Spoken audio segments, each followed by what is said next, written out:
Chers amis auditeurs, bonjour. Le 5 juin 2017, il y a 3 ans, l'Arabie Saoudite, l'Égypte, Bahreïn et les Émirats Arabes Unis rompaient leurs relations diplomatiques avec le Qatar et y ajoutaient un véritable blocus terrestre, aérien et maritime. C'était et c'est toujours la plus grave crise diplomatique au Moyen-Orient depuis des années. Riyad reproche au Qatar de pactiser avec leurs deux ennemis, les frères musulmans et la République islamique d'Iran.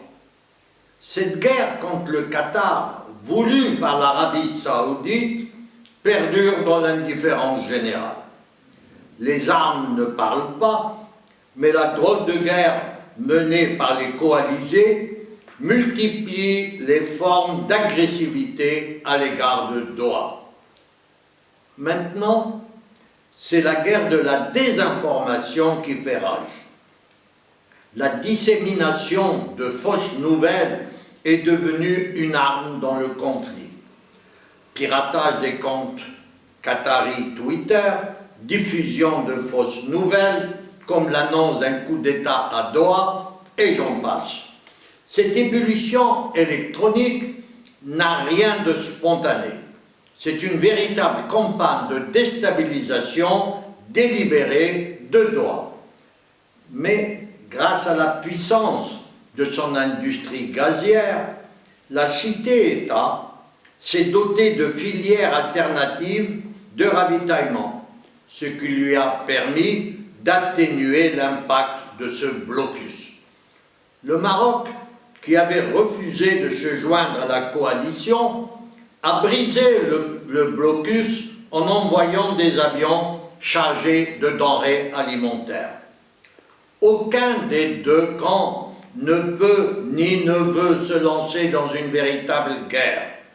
L'Arabie Saoudite retrouverait la Turquie en cas d'attaque de Doha, car la Turquie, sur la demande de l'émir, a installé un camp militaire au Qatar. La gestion catastrophique de la guerre au Yémen a enlevé toute crédibilité aux forces armées saoudiennes. C'est pour cela que leur antagonisme se traduit par une guerre de mots et de mensonges. La palme des fake news en circulation dans le Golfe est pour le camp pro-Riyad. Doha répugne de se lancer dans la falsification d'informations. Elle doit veiller à sauvegarder la crédibilité de sa force de frappe médiatique, la chaîne Al Jazeera. Des négociations pour mettre fin à une situation qui devient tout doucement ubuesque. Il y en a eu. Aucun progrès n'a été réalisé pour l'instant.